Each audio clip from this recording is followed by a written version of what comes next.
Hello, my viewers and my subscribers. I just want to thank you so much for tuning in to this video. I just want to apologize for being away so long, especially from YouTube, and not updating my blog as frequently as I was before. I have went through a few things and I have a little energy today, so I said let me create this video. Every week I'm getting emails either on my Facebook page, through my YouTube channel, as well as my Gmail, and also through my blogs. Many people have questions concerning the pay rate, concerning the training, concerning passing the test, concerning preceptors, and a whole lot of other things. I'm going to talk about 4 frequently asked questions, and then I'll make some follow-up videos regarding the other questions, but I want this to be a quick video.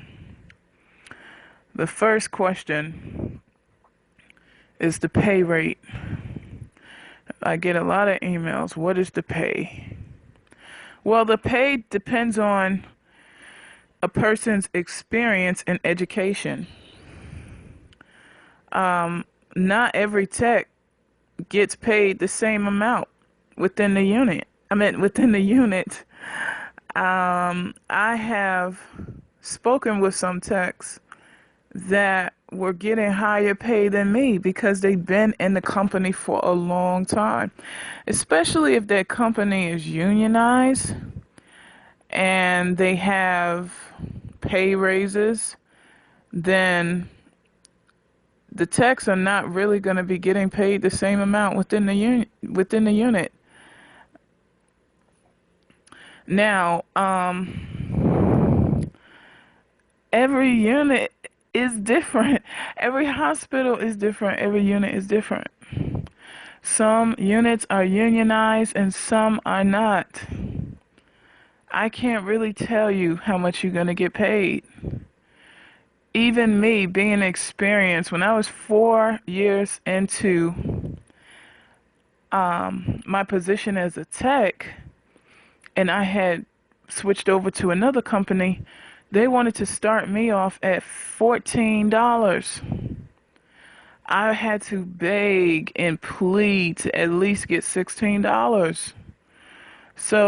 But I had another friend of mine who had more experience than me, and she was getting a whole lot of money per hour because she's been in the company for at least 10 to 15 years. So I can't tell you, hey, you're going to get paid this amount. I just know that from the people I've spoken with, especially in New York City, the pay rate is usually around 14 and up.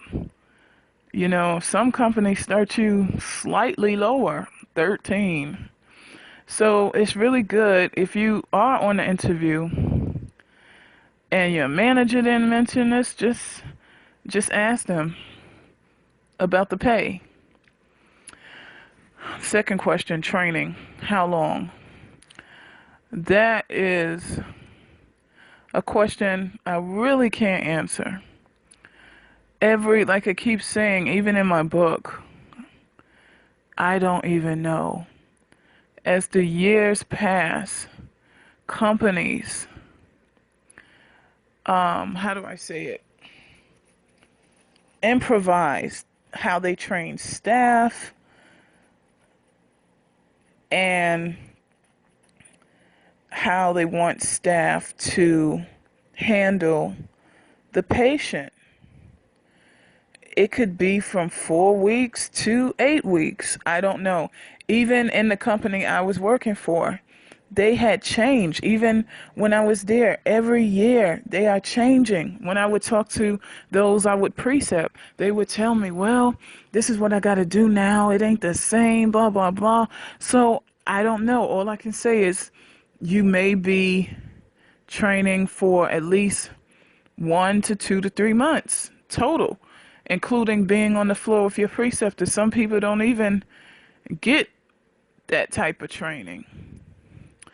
Passing the test. What do you need to pass the test? I would encourage you to study, take notes. Me, honestly, I took memory pills because at the time I was so stressed out and scared that I would fail that I prayed, I took memory pills, and I took notes. You really need to ask this question to your manager who's interviewing you, because I really will not know. You need to ask them, how long will the training be? And if I fail the test, will I still land the job, or would you give me grace to repeat the test if I fail it? God forbid if I fail it, or what? Because some companies say that if you don't pass the test, you don't get the job. Sometimes it depends on the manager. Maybe the manager may want to give you a chance to retake it. It really depends on the company that is interviewing you. You need to ask the manager this. Number 3, what's next after training? I don't know, guys. And I hate to keep saying I don't know, but I don't know. You know, this really depends. Like, if you have finished the training, if the manager say you finished training, does that mean you finished class training, or does that mean you are now on your own? Because some training does not, from the people I've spoken with, some do not even work with a preceptor.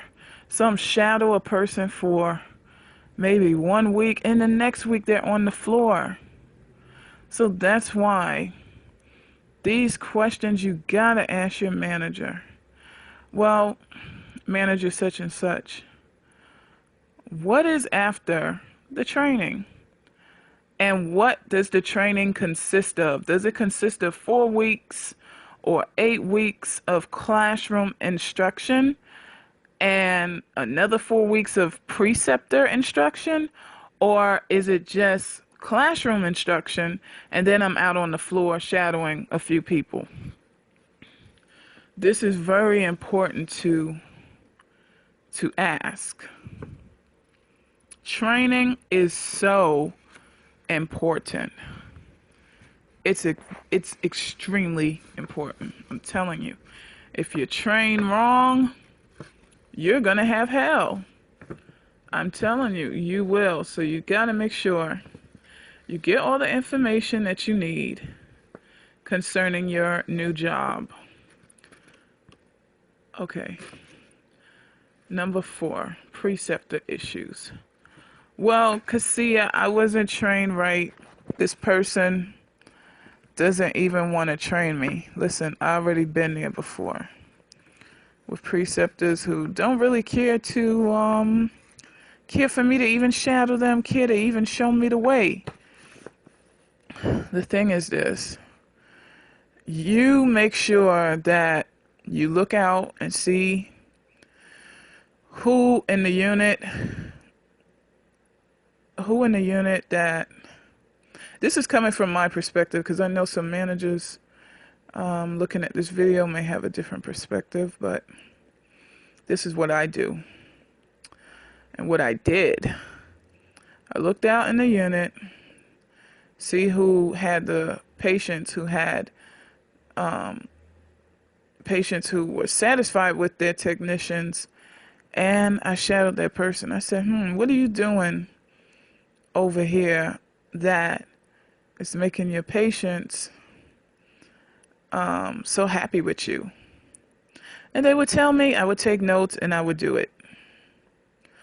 Always listen to your patient. If you haven't been trained right and you don't know what to do, you're in a situation where the manager just threw you out on the floor after a month, the number one key is listening to your patient. Patient such and such, what can I do to make your dialysis experience positive?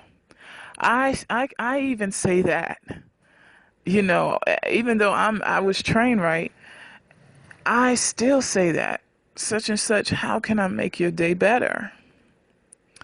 The patient will tell you, and you need to listen to them. I'm telling you, that will make your job so smooth if you listen to the patient. The patient may tell you, listen, this is what's going to help me. Don't stick in this area, stick over here. You assess the area.